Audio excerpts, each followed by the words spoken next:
Бұл базардың чыныгы хозяины ким? Бизге до сих пор неизвестно. Ар ким келет мен хозяин, ол келет мен хозяин. Бұл екінші вопрос. Бизге мердің өкілі тұрады, бизге чындап бизге точно фамилия атын барын берсін. Козуев Алтынбек Үркүнбаевич, если базардың есін сұрай тұрған болсыңар. Бирок мен ошол кишинин представители, мен айтып атпайм, мен жооп берем, ушу базардын шартына жаңы салынып аткан. Козуев Алтынбек Үркүнбекович. Айтпос, баалар канчадан болот? Канча? 3000 доллар деген туурабы? Ооба, туура. Квадрат метри 3000 доллардан коюлган. Арендасы сатыкка. Арендасы болсо 20 доллардан коюлган. А сейчас получается, вы с нами как игрушки играете, с места на место. Если вы представители нашей страны, почему вы не учитываете интересы наших людей? И вы поставили под удар столько. Люди берут с Китая товар, люди берут у всех товар просто так не дадут на 5, на 3 тысячи долларов. У нас многие люди продали квартиры свои. Бүгүнкү чогулган, мен суранган чогулуштун результаты. Мамлекет эл болбосо мамлекет курулбайт. Мамлекет эл бар үчүн турат. Турабы? Ошон үчүн биздин талап Мадина калсын. Биз ордубузда калабыз. Ордубузда калабыз. Бизде ар бирибизде купля-продажа бар. Сатып алгандарда купля-продажабыз бар.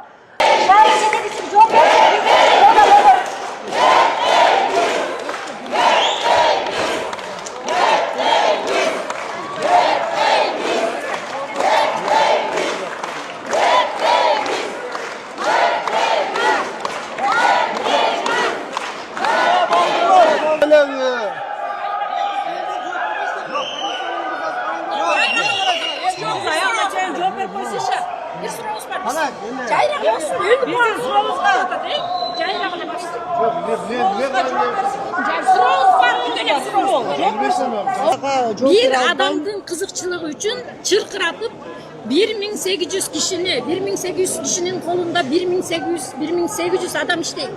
Ошончо адамды чыркыратып бала чакабызды, колубузда рабочийлерибизди айтпай эле коелук, экиден иштетебиз. Оор иш биздин. Ошонун баарын ушунча ызылдатып, бир адамдын кызыкчылыгы үчүн ушу базарга киргизиш кандай деп ойлойсуз? Туурабы ушул? Макулдашуу комиссияны мен бүгүн ошол чечим менен жокко чыгардым. Себептенде ал жерде ошол өзүнүн максатына да жеткен жок. Алар тиешелүү иш аракеттерин да көргөн жок. Ассаламу алейкум, жалпы кыргыз элим. Сиздерден жардам сурап кайрылып жатамын. 3 баланын жалгыз бой энесимин. Ортончу балам Умар 6 жашта, диагнозу ДЦП, врожденный паралич. Кайдыгер карабаган кыргыз элим. Уулум Умарга жардам бериңиздер. Балдарыңыздар оорубасын. Жараткан Аллах Таала өзүнөн башка эч кимге муктаж кылбасын суранамын. Уулум Умардын жок дегенде отуруп калышына жардам бериңиздер. Балам жок дегенде өзүнүн тамагын өзү ичкенге жардам бериңиздер, суранамын. Уулум Умарды таштабаңыздар.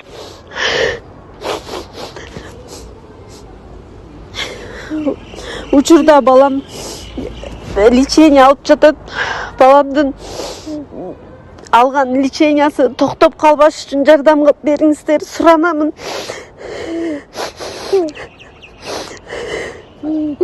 Содагерлерге өзүнүн ич ара жүргөн жана 7 өкүлү деле толук кандуу маалымат бербептир. Ошондуктан бул комиссия жоюлду. Экинчи маселеси жанакындай жолугушуулардын алкагында, коомчулукта содагерлер айтып аткан көйгөйлөрдүн алкагында биз деген көрдүк, ушул жаңы базарда толугу менен азыр шарттар түзүлбөгөндүктөн жана айрым имараттар дагы эле курулуш иштери жүрүп аткандан биз деген 1 августта деген талапты мына мен акимге да тапшырма бердим. Биз чакыртып алабыз. Бүгүнкү күндө содагерлер ошол жерде көчүрүү маселеси ошол шарт түзүлүү менен жанагындай ижараны толук кандуу келишимдер түзүү менен булар деген мындай бир күндө эмес, жанагындай бир этап менен эмес, мына этабы менен көчүш керек деген маселени айтып атабыз да. Ошондуктан 1 август дегенди алып атабыз. Мөөнөтүн биз бүгүн так көрсөткөн жокпуз. Мына ушул мөөнөткө чейин көчүш керек деген себептен да ошол талаптар канчалык аткарылган болсо, жаңы базардын талабы жана эски базар менен сүйлөшүүлөрдү жүргүзүп атабыз. Эми эртең эле жабам деп алар дагы чуркабастан тиешелүү долбоорун жасап, эмне аяка кийин курулат, кандай көрүнүштө болот, кандай иш-аракеттер болот, ошол жаппай качан биздин ошол сатуучулар, содагерлер толугу менен көчкөндөн кийин анан жабып, кийинки кадамдар өзүнүн мүлкүн кандай колдоном десе, биздин талаптарга туура келген болсо, ошол иштерди жүргүзөт деген максатта биз ушундай талаптарды коюп атабыз. Мүмкүнчүлүк менен колдонуп, мен дагы содагерлерге кайрылып кетет элем. Ыкчам түрдө алар ошол жакта калам деп үмүт кылбастан, алар деген ыкчам түрдө жаңы базарга көчүү аракеттерин көрүш керек. Эгер жанакындай талаптары ишке ашырылып, жанакы тиешелүү шарттар түзүлгөн болсо, анда көчүп, ошо жаңы базарда соодан жүрүш керек.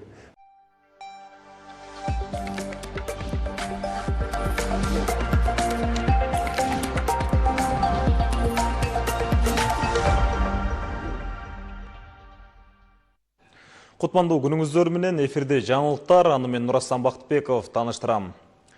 Президент Садыр Жапаров жергиликтүү мамлекеттик администрация жана жергиликтүү өз алдынча башкаруу жөнүндө мыйзамга өзгөртүүлөрдү киргизди. Ага ылайык мыйзамдагы жергиликтүү курултайга байланыштуу жоболор алынып салынып, бул багыттагы укуктук тартип жөнөкөйлөтүлдү. Ошондой эле жергиликтүү бийликке үй бүлөлүк жана маркумду эскерүү иш-чараларын тартипке келтирүүгө көмөк көрсөтүү милдети берилди. Мындан тышкары өзүнчө жайгашкан айылдарда айыл башчысын дайындоонун тартиби такталды. Жаңы мыйзам расмий жарыялангандан кийин 10 күндөн соң күчүнө кирет. Быйылкы жылдын алгачкы 6 айында Тоо-Кен тармагынан мамлекеттик бюджетке дээрлик 47 миллиард сом салык жана башка төлөмдөр түштү. Бул өткөн жылдын ушул мезгилине салыштырмалуу 18 миллиард сомго көп. Ошондой эле лицензияларды кармап туруу үчүн алынуучу жыйымдардан 461 миллион сом түшүп, жылдык план дээрлик 123%га аткарылды.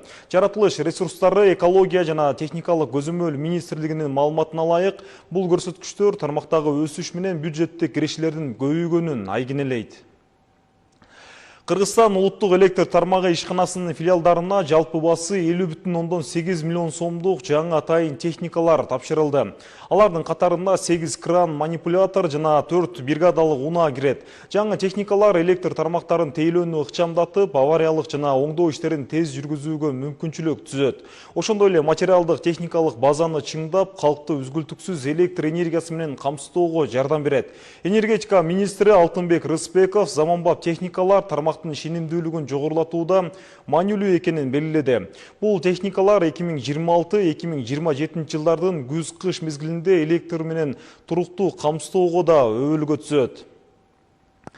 Wildberries компаниясы Россиядагы кампалардагы окуядан жабыркаган кыргызстандык ишкерлерге алгачкы компенсациялык төлөмдөрдү жүргүзө баштады. Бул маселе экономика жана коммерция министрлигинде өткөн жумушчу жолугушууда талкууланды.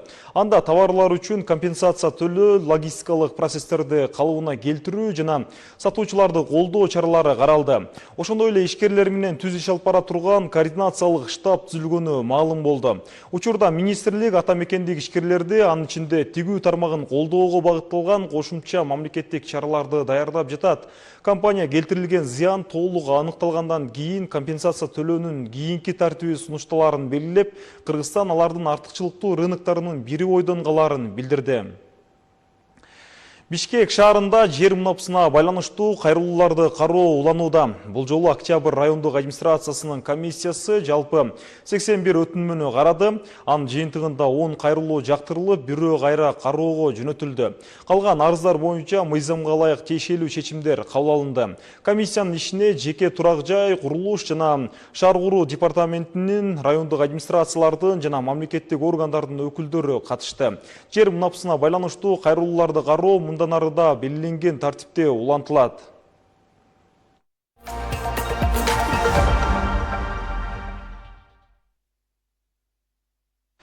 Эми жаңы төрөлгөн баланын туулгандыгын каттоо үчүн калкты тейлөө борборуна баруунун кереги жок. Ата-энелер арызды үйдөн чыкпай эле бере алышат. Бул үчүн түндүк мобилдик тиркемеси жетиштүү. Аталган кызмат ушул жылдын 10-июлунан тартып ишке кирди. Жаңы кызмат кантип иштейт жана жарандарга канчалык жеңилдик берет? Кийинки сюжетте.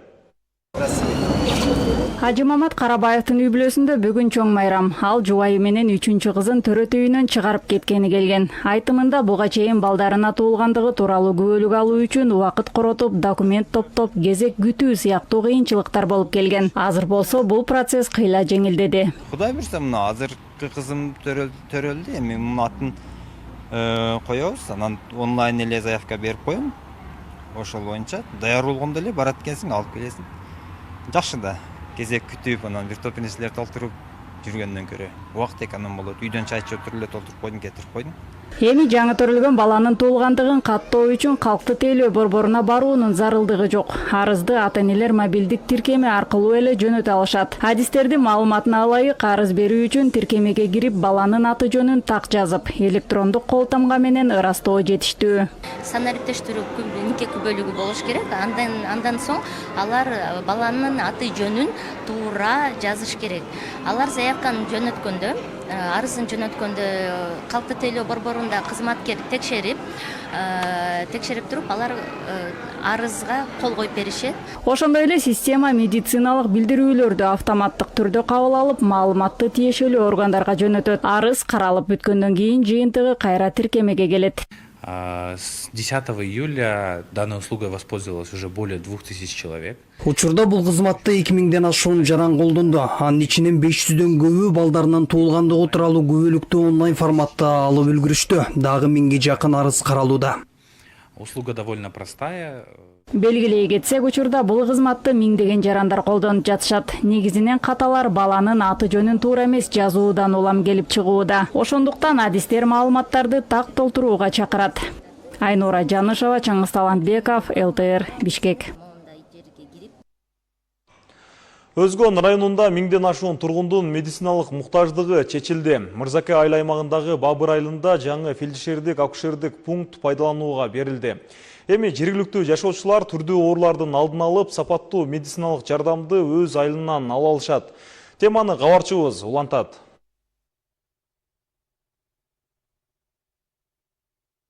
Айылынын тургундары эми медициналык жардам алуу үчүн район борборуна каттабайт. Айылда жаңы фельдшердик акушердик пункт элге эшигин ачты. Көп жылдан бери шарты начар жайда иштеп келген ФАП эми заманбап жаңы имаратты болду. Мурда өзүбүздүн элдин жардамы менен курулган ФАП бар эле. Ал эскилиги жетти эле да. Кичинекей болчу. Мына эми заманбап мамлекеттин жардамы менен долбоордун негизинде заманбап ФАП курулду. Биз өтө кубанычтабыз Бабыр эли. Ар бир айылга керек азыр элибиз көбөйүп атат, балдарыбыз көбөйүп атат. Укол прививкасын алыш керек экен. Эл өзү укол алыш керек экен. Укол алганда дагы бир мед таппай каласың. Өзүбүз деле муктаж. Az qaraganda yani kol alat gelsin, derisini içet gelsin, başa alat gelsin. Жаңы медициналык жайдын ачылышын айыл эли көптөн күткөн. Имаратта дарыгерлердин иштөөсүнө да, бейтаттарды кабыл алууга да бардык шарттар түзүлгөн. Медициналык кызматтын бардык түрлөрү көрсөтүлөт. Эмдөө, ийне саюу, кош бойлууларды учетко алуу, ооруган ооруларды диспансердик көзөмөлгө алуу, бардык кызматтар көрсөтүлөт. Андан сырткары бул ФАП 5 бөлмөдөн турат экен, шарты өтө жакшы курулган, ысык суусу бар, жылытуу системалары да жакшы курулган, талапка жоопкерлик өтө сонун курулган. Биз өтө ыраазычылык билдиребиз. ФАП өткөн жылы Арис программасынын алкагында курулду. Негизги максат айыл жеринде жашаган жашоочуларга ыңгайлуу шарт түзүп, алардын медициналык маселесин чечүү болуп саналат. Аймактык ооруканалар менен биргеликте план түзгөнбүз. Эскилиги жеткен ФАПтарга басым жасап, ошону жергиликтүү бюджеттин эсебинен, областтык өнүктүрүү фондунан, райондун өнүктүрүү фондунан, стим грант аркылуу кандай гана каржы булак болбосун, ушу ФАПтарды толугу менен аягына ремонттоп, курчусун куруп бүтүрүш керек деп. Кыска мөөнөттүн ичинде эскилиги жеткен ФАПтарды, ГСКларды толугу менен оңдоп, элибизге жакшы бир кызмат кыла тургандай шарттардын баарын түзөбүз. Өзгөн районунда саламаттык сактоо тармагын өнүктүрүү иштери уланууда. Буга чейин Жалпакташ айыл аймагында да жаңы ФАП пайдаланууга берилген. Ошондой эле эл көптөн күтүп жаткан райондук аймактык оорукананын курулушун жыл аягына чейин бүткөрүү пландалууда. Сертөштүк Нурбек уулу, Буран Адышев, ЛТР, Ош облусу. Эми кагаз китепче менен медициналык кароодон өтүүнүн кажети жок. Санитардык китепче сынариптешти. Реформа өкмөттүк акселераторлар программасынын алкагында 100 күндө ишке ашырылды. Натыйжада миңдеген жарандардын убаракерчилиги жоюлуп, убактысы үнөмдөлөт. Сынарип китепчени тариздегендердин саны канчага жетти, кабарчыбыз баяндайт. Азыр мындай китепченин кереги жок. Азыр бүт нерсе түндүккө чыгат. Медициналык санитардык китепче санариптештирилди. Эми кагаз китепче көтөрүп, кезек күтүүнүн зарылдыгы жок. Медициналык кароолордун жана лабораториялык изилдөөлөрдүн жыйынтыктары бирдиктүү маалымат базасында автоматтык түрдө топтолот. Анализ тапшырганда эле кагаз менен QR менен келет. QR менен келгенде ошол жактан эле биз результатын көрөбүз дагы, и бул жакка киргизебиз АИСке. АИСке киргизип эле мурда еще ар бир дерматолог, лор врач ушуларга өздөрү кирген болсо, азыр АИСке эле чыгып калат да. То есть булар барышат, барганда ошол жактан коюп берет, и автоматикалык түрдө бизге бул жакка чыгып калат. И баарын киргизип эле эң артында биз подписать дегенди базабыз, ал эме жабылат дагы, эме акыркы жыйынтыктуу эмеге жумушка жарактуу деген подпись менен эмеге түндүккө чыгат. Санариптештирүү милдеттүү медициналык кароодон өтүү тартибин өзгөрттү. Бирок ал тууралуу кабары жок жарандар бар. Алсак Аскат мырза кагаз китепче алып, номер 1-үй бүлөлүк медицина борборуна кайрылган. Тиешелүү адистердин кароосунан өттү. Анын жыйынтыктары мурункудай китепчесине жазылбастан маалымат базасына дароо киргизилди. Жумуштун талабына ылайык медициналык кароодон өтүү үчүн келген болчумун.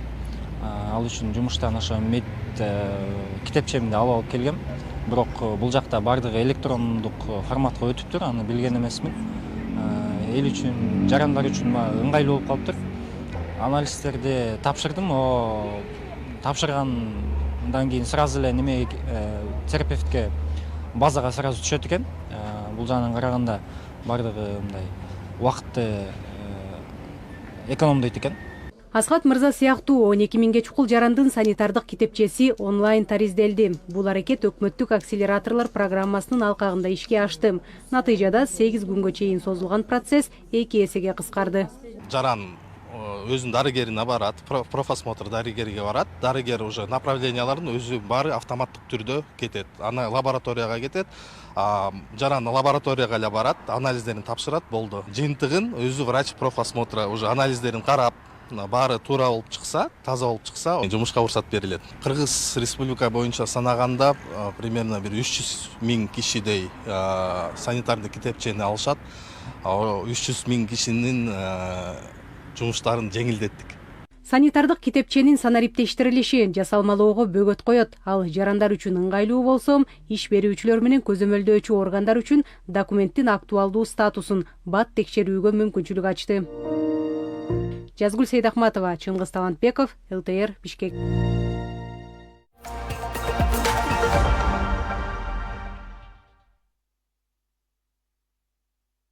Атбашы районундагы Ачакайыңды Калинин Уна жолунун 6 чакырымына асфальт төшөлүп бүттү. Ал эми Чар Акмуз багытында пландалган дээрлик 8 чакырымдын 5 чакырымы жаңыланды. Буга катар Ташрабат жолунун 5 километрлик тилкесинде жерлер түздөлүп, кийинки этапка даярдык көрүлүп жатат. Транспорт министрлигинин маалыматына ылайык, жолдор техникалык талаптарга ылайык жаңыланууда. Бүгүнкү күндө Бишкек шаарындагы 54 калктуу конуш газдаштырылып, 54 миңден ашык абонент жаратылыш газына кошулду. Алардын ичинен 33 миң үйдүн жылытуу системасы көгүлтүр отко өткөрүлдү. Ошондой эле жарандарга газдаштыруу иштерине 150 миң сомго чейин 3% жеңилдетилген насыя бериле баштады. Жаратылыш ресурстары экология жана техникалык көзөмөл министрлигинин маалыматына ылайык, бул иштер көмүр керектөөсүн жылына орточо 100 миң тоннага чейин азайтып, абанын сапатын жакшыртууга өбөлгө болот. Өзгөчө Кырдаалдар министрлигине караштуу Кыргыз гидрометеорология кызматында мамлекеттик каражатты мыйзамсыз пайдалануу фактысы аныкталды. Аскер прокуратурасынын маалыматына ылайык текшерүүдө мурдагы кызматкерлерге жана айрым учурдагы кызматкерлерге мыйзамда каралган өлчөмдөн ашык айлык акы которулуп келгени белгилүү болду. Мунун кесепетинен мамлекетке 16 миллион сомго жакын материалдык зыян келтирилген. Бул факт боюнча кылмыш иши козголуп, учурда тергөө амалдары уланууда. Кыргызстанда тарыхый маданий мурас объектилерин сактоо боюнча 10 жылдык чектөө киргизүү сунушталууда. Маданият, маалымат жана жаштар саясаты министрлиги даярдаган мыйзам долборуна ылайык тарыхый имараттарды бузууга, мамлекеттик тизмеден чыгарууга жана аларды коргоо аймактарында жаңы курулуштарды жүргүзүүгө убактылуу тыюу салынат. Ошондой эле 6 айдын ичинде өлкөдөгү тарыхый объектилер толук каттоодон өткөрүлүп, алардын коргоо аймактарынын так чек-аралары аныкталат. Документте акыркы жылдары айрым тарыхый объектилердин аймагы кыскарып, алардын ордуна жаңы имараттар курулуп жатканы айтылып, маданий мурастарды сактоо зарылдыгы белгиленген. Ысык көлдө жүргүнчү жана туристтик кемелерди жүргүзүүнү кайра жандандыруу пландалууда. Долбоор Азия өнүктүрүү банкынын колдоосу менен Бишкек Алматы экономикалык коридорунун алкагында ишке ашырылышы мүмкүн. Анын негизинде көлдөгү туристтик каттамдарды өнүктүрүү, ошондой эле Совет мезгилинен бери сакталып калган импорттук инфраструктураны калыбына келтирүү каралууда. Адистердин айтымында бул демилге көлдүн түндүк жана түштүк жээктерин байланыштырууга, туристтер үчүн жаңы мүмкүнчүлүктөрдү түзүүгө өбөлгө түзөт. Мына ушуну менен бул чыгарылышты жыйынтыктайбыз. Күнүңүздөр көңүлдүү улансын.